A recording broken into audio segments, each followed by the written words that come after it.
집사람과 한번 인사하시겠습니다. 마라나타, 주님 다시 오십니다. 인사하시겠습니다. 주님 다시 오시는 것을 소망하는 삶은 또 성도들의 마땅한 바입니다. 제가 갑자기 목소리가 많이 잠겨서 약간 천천히 하도록 하겠습니다. 물을 좀 마시면서 할 텐데요. 양해를 해주시기를 바랍니다.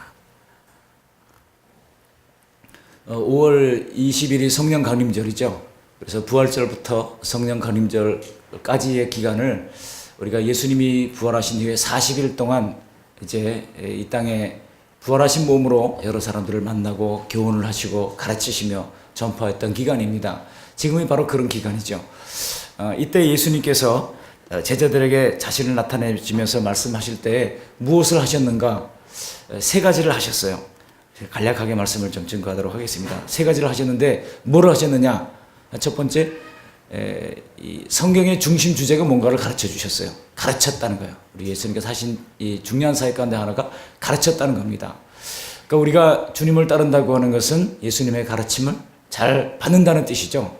예수님은 가르치려고 그러시고 우리는 잘 배워야 하는 것이 우리의 적용이라 할 수 있습니다.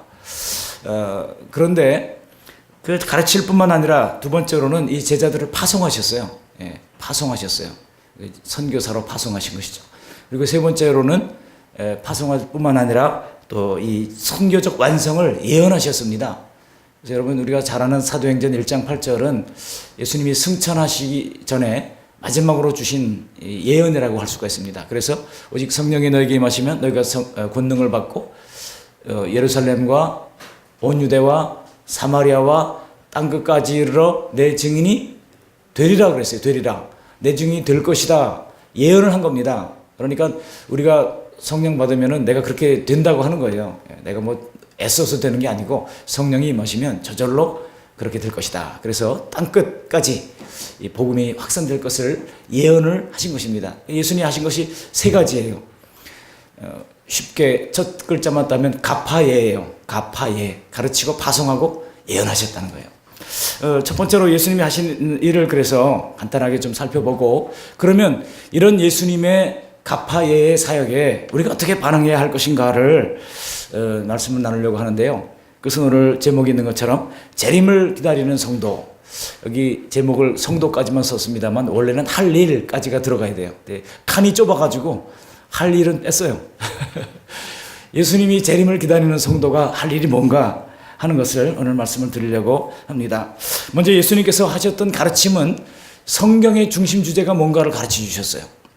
성경의 중심 주제는 바로 이제 선교라고 하는 것입니다. 한마디로 말하면 성경의 중심 주제가 선교예요. 그래서 하나님이 예수님을 파송하셨던 것처럼 예수님께서는 제자들을 파송하시고 땅끝까지 이르러 복음을 증거하라고 하는 선교가 구약 성경의 중요한 중심 주제였다는 것입니다. 물론 그 선교 내용은 복음이죠. 여러분 복음의 내용이 무엇입니까? 예수님의 십자가와 부활인 것이죠.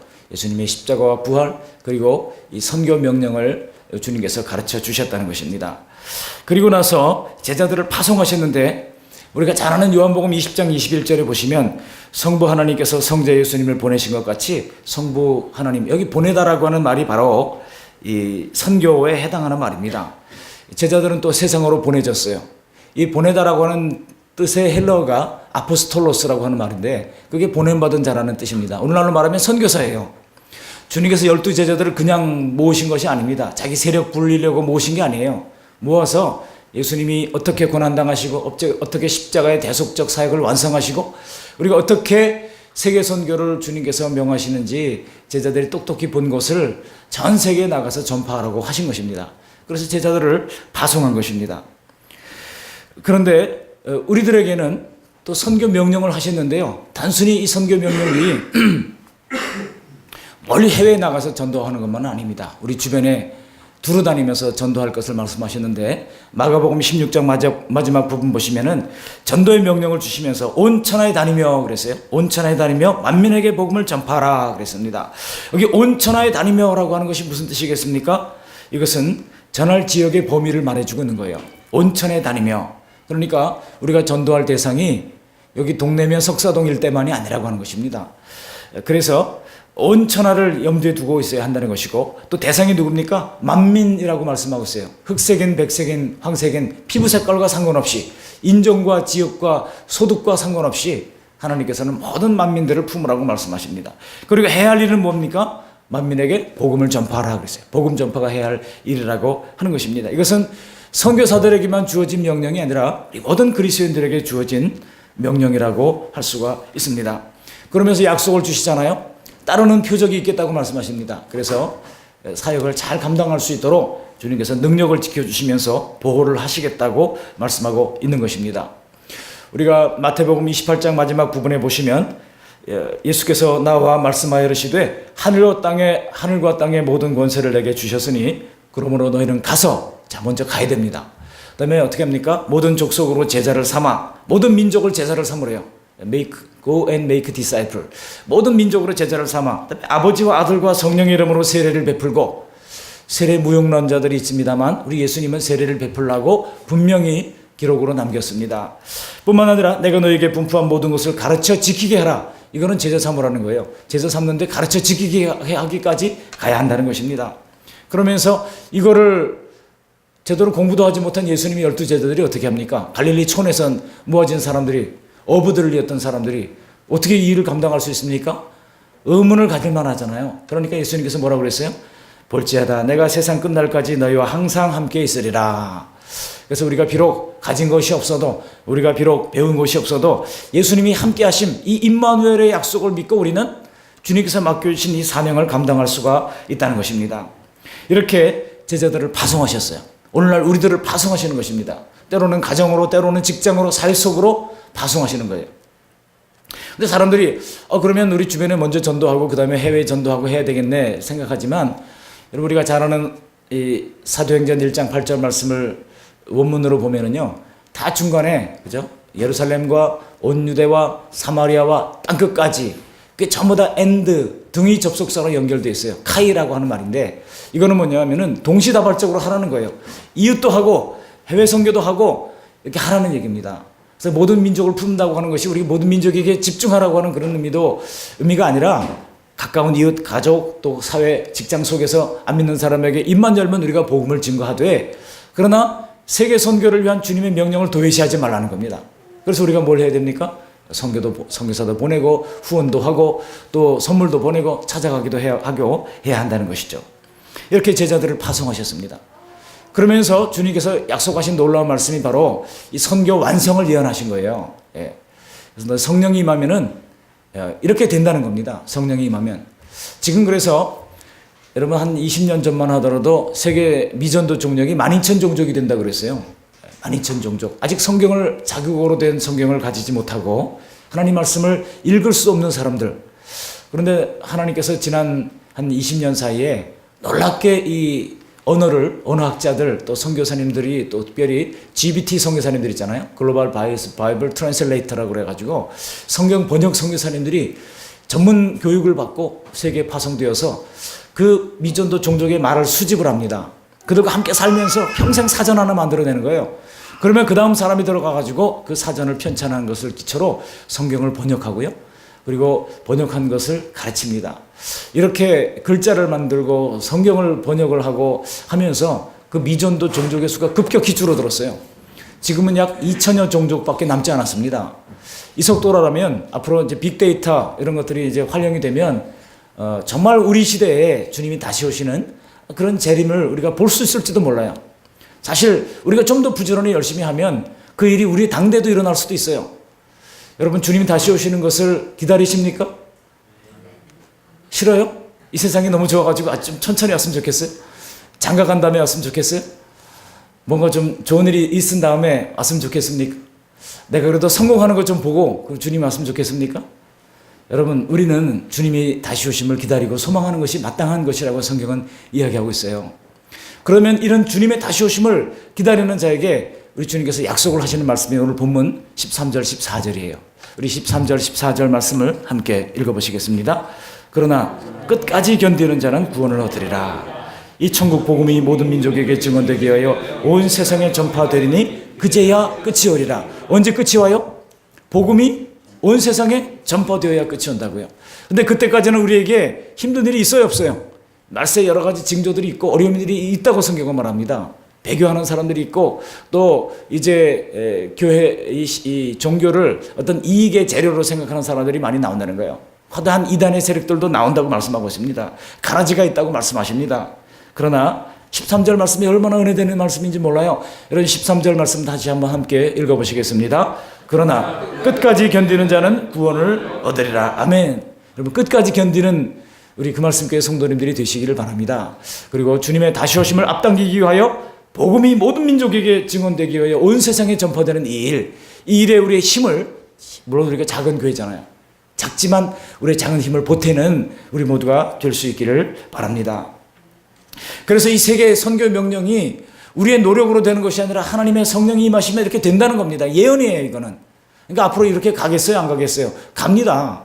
우리가 순종하든 순종하지 않든 이 방향으로 가게 돼 있어요. 그렇다면 그렇게 주님이 다시 오실 때 우리가 적어도 부끄럽지는 말아야 되겠습니다. 그렇지 않겠습니까? 주님이 다시 오실 때 내가 주님이 다시 오심을 앞당기고 이제 주님의 선교 명령을 완성하기 위하여 뭘 했느냐라고 물을 때 우리가 뭔가 할 말이 있어야 될 거 아니겠습니까? 앞으로 지구의 역사는 이 방향으로 지금 가게 돼 있다는 겁니다. 그렇다면 우리 지상교회 성도들이 해야 할 일이 뭐냐는 거예요. 두 가지로 말씀을 증거하려고 합니다. 그것은 무엇입니까? 세계 모든 종족을 품어야 한다는 것입니다. 한번 따라 하시겠습니다. 세계 모든 종족을 품자. 예수님은 모든 족속, 모든 방언, 모든 백성, 모든 나라 가운데서 사람들이 자신의 피로 사서 하나님께 드리셨다고 말씀하고 있어요. 이게 요한계시록 5장 9절에 나온 말씀입니다. 각 나라와 백성과 족속과 방언, 그 사람들을 주님께서 다 예수님의 피로 사서 하나님께 드리셨다는 거예요. 그러니까 각 나라 종족 중에서도 예수 믿을 사람이 있다는 거예요, 없다는 거예요? 다 있다는 겁니다. 예. 우리가 좀 요즘 참 이상한 나라들도 많고 못 들어보던 나라들 많고 올림픽 같은 거 하면은 저런 나라도 있었나 하는 생각이 들잖아요. 이름이 뭐 국가 이름도 막 바뀌기도 하고 가끔 우리 한국 사람들이 자주 실수하는 것 중에 하나가 세계 유일의 분단국 대한민국이라고 그러는데 아니에요, 여러분. 수단도 지금 남수단, 북수단으로 나눠졌죠. 또 그런 거 하면 인도네시아도 저쪽 그 술라웨시 밑에 조그만 나라도 또 띠모르가 동띠모르 또 나눠졌잖아요. 알고 보면은요, 사실 분단 국가들이 많아요. 근데 우리나라 사람들은 자꾸 오랫동안 세계 유일의 분단 국가가 대한민국이라고 그래가지고 세계 현실이 지금 계속 시시각각으로 바뀌고 있는 거를 잘 깨닫지를 못해요. 지금 우리나라 말고도 분단 국가는 많습니다. 그러니까 우리의 관심을 그저 여기 이 석사동 동네면에 있는 우리 그 말씀교회 여기만 보지 마시고 우리가 비록 여기에 이때 세계를 품는 그리스도인으로 살아야 하는 것입니다. 제가 대학 때까지는 바둑을 조금 좋아하고 뒀어요. 지금은 이제 끊었는데요. 여러분 바둑 그 10계명에 보면 이런 것이 있습니다. 소국에서 대국에 착안하고 소국에 착수하라 그런 말이 있어요. 여러분 바둑에도 이 교훈들이 많거든요. 바둑 교훈들이 굉장히 많은데 그 중에 그런 말이 있다는 거예요. 대국에 착안하라는 겁니다. 그렇지만 일은 시작은 어디서부터 시작해야 돼요? 소국으로부터 착수하는 겁니다. 우리가 큰 꿈을 품고 있다 할지라도 항상 일은 작은 것부터 출발하는 거예요. 우리가 교회가 그 말씀 교회가 전 세계를 마음에 품는다 할지라도 그 출발은 어디서부터 해야 됩니까? 동네 전도부터 우리가 하지 않으면 어떻게 세계 선교를 품을 수 있겠습니까? 제가 IBF 간사를 하면서 후배들이 저도 IBF 간사하고 싶어요. 저도 캠퍼스 전도 하고 싶어요. 이렇게 하는 우리 후배들이 있을 때 면접을 하면서 하는 얘기가 있습니다. 당신이 전도해서 결과를 가져와 봐라. 당신이 전도해서 예수 믿는 사람들을 가져와 봐라. 그 명단을 가져와 봐라. 전화번호를 알려줘라. 그리고 이제 전화도 해보고 막 하는 거죠. 그런데 그거 하나도 열매가 없는데 내가 주의 종이 되겠다 그러면 그거는 아직 좀 갈 길이 먼 겁니다. 다시 훈련해야 돼요. 처음부터. 우리 주변에서 가까운 이유부터 작은 출발점부터 우리가 하지 않으면 안 됩니다. 소국에 착수해야 되는 것이죠. 그러나 소국에만 우리가 마음을 품어서는 안 됩니다. 전 세계를 열방을 마음에 품을 필요가 있다고 하는 것입니다. 그래서 우리 그 말씀 교회가 비록 이 석사동 언저리의 작은 교회이지만은 그러나 우리와 우리의 자녀들이 전 세계를 마음에 품는 그런 세계를 품는 주님의 백성이 다 될 수 있기를 바랍니다. 오늘 14절에도 뭐라고 그랬어요? 복음이 먼저 만국에 전파되어야 할 것이니라. 마가복음 13장 10절에도 그랬고 오늘 본문 14절에도 천국 복음이 모든 민족에게 증언되기 위하여 온 세상에 전파되리니 그랬어요. 그제야 끝이 오리라. 끝이 온다고 하는 것은 주님의 재림이 온다고 하는 이야기입니다. 그럴 때 예수님을 믿는 사람들은 주님의 천국 호령 나팔 소리와 더불어서 이제 들림을 받게 될 것이고, 또 이 땅에서 하나님의 엄중한 심판이 임하게 될 것입니다. 그날에 우리가 하나님의 그 상급을 받기 위하여 지금 우리가 해야 할 일들을 부지런히 감당해야 하는 것입니다. 근데 여러분, 선교학에서 이 복음화의 개념이 뭔가를 알아야 돼요. 복음화의 개념이 모든 사람이 다 예수 믿는 것이 복음화가 아니에요. 대한민국 사람들이 다 복음화가 되는 것이 이 복음화가 아니에요. 선교학에서 말하는 복음화는, 선교학에서 학적으로 말하면 대한민국은 이미 100% 복음화된 나라입니다. 복음에 반응할 수 있는 기회를 주는 것, 이게 복음화예요. 우리나라는 이미 얼마나 성경이 많고, 저 서울역 광장 앞에 가니까 항상 거기서 뭐 간증하는 사람, 찬양하는 사람, 뭐 전도하는 사람, 또 뭐 이렇게 저기 1인 전도하는 사람 있잖아요. 예수 천당, 뭐 불신 지옥 이거 하면서 뭐 확성기를 들고 외치는 사람도 있고, 뭐 천리교에서 또 막 외치기도 하고, 그러면서 막 종교 전쟁을 반복케 하는 그런 모습을 볼 수가 있는데요.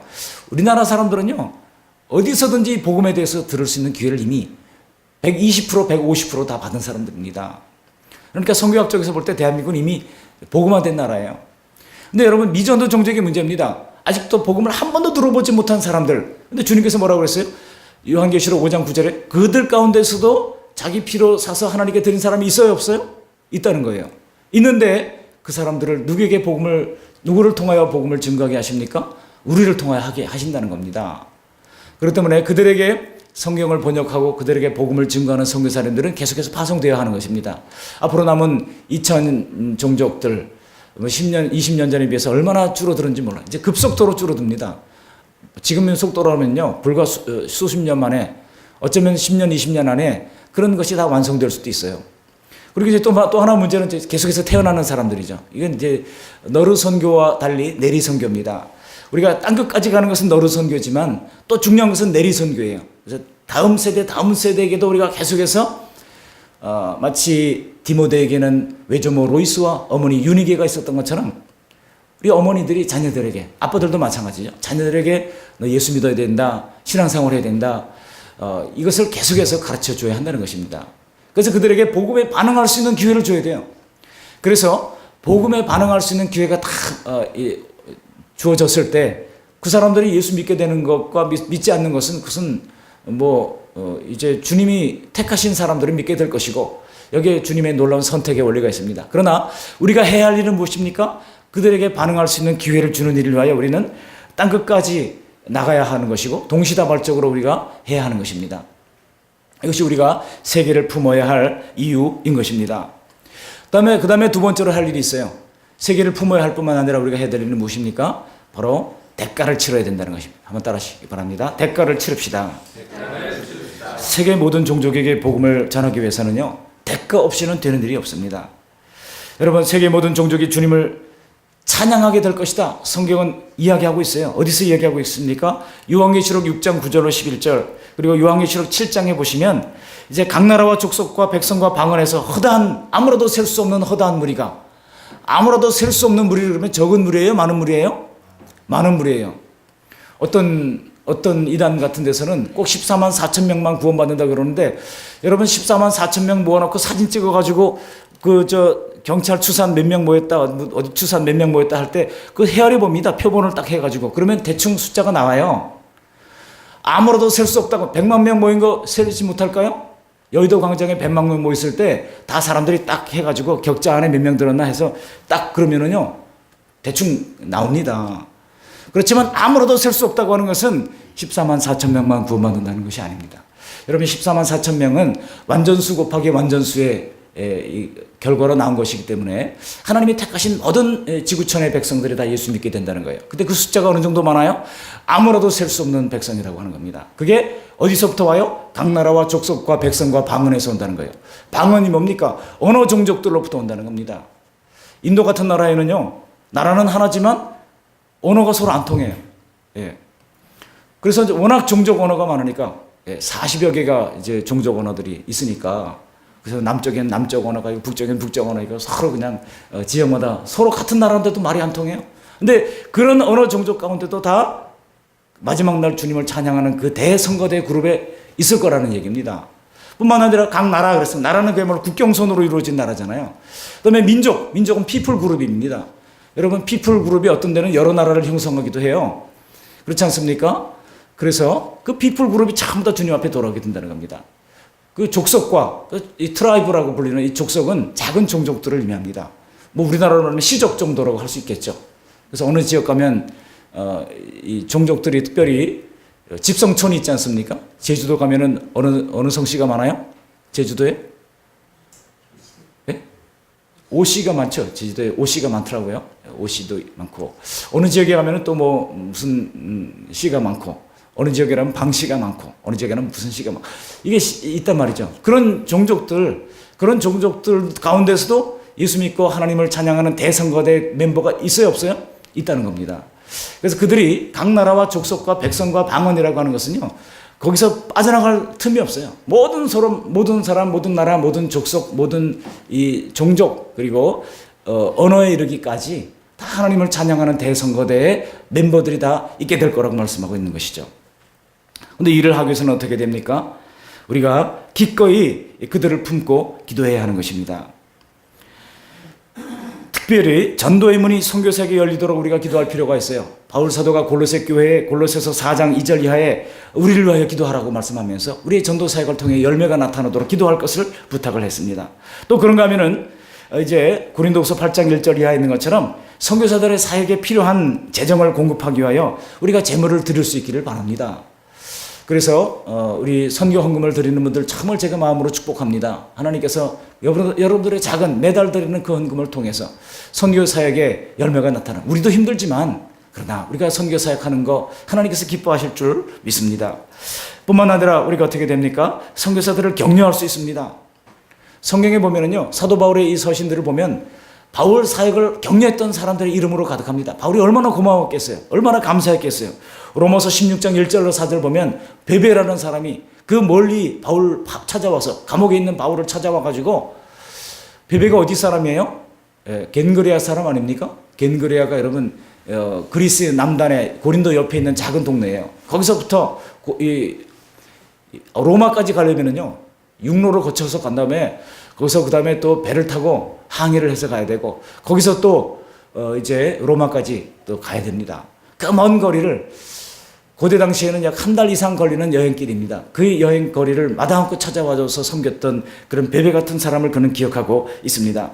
또 브리스길라 아골라처럼 각 자기가 만들었던 그 교회들의 편지를 가지고 와가지고 바울에게 편지를 전달해주는 역할을 감당했던 것입니다. 오늘날 우리가 선교사님들에게 편지를 보내고 약품을 보내고 자녀 교육 자료들을 보내고, 선교사님들이 선교 현장에서 학교도 없고 없는데 이거 참 고민하지 않겠습니까? 얘네들이 어떻게 될까? 그럴 때 그 선교사님들에게 이제 그 자녀 교육 자료, 특별히 요즘 뭐 학교 보내지 않고 그냥 집안에서 홈스쿨링 하는 분들이 많잖아요. 그런 홈스쿨링 자료들 보내주면은요, 그분들에게는 그건 너무나도 감사한, 평생 잊을 수 없는 그런 은혜로 기억하는 것입니다. 또 한국의 풍미를 느낄 수 있는 그런 멸치, 고춧가루 이런 거 보내주면은요, 죽어. 야, 이런 걸 보내주다니 하면서 잊지를 못하는 것입니다. 여러분, 뿐만 아니라 우리가 할 일이 있습니다. 에바 브로디더처럼 인생의 한 부분을 잘라서 단기 선교사로 자신을 드릴 수도 있습니다. 이러한 수고와 이런 헌신이 모여서 세계 모든 종족이 복음을 듣게 되면 마침내 우리 주님이 재림하십니다.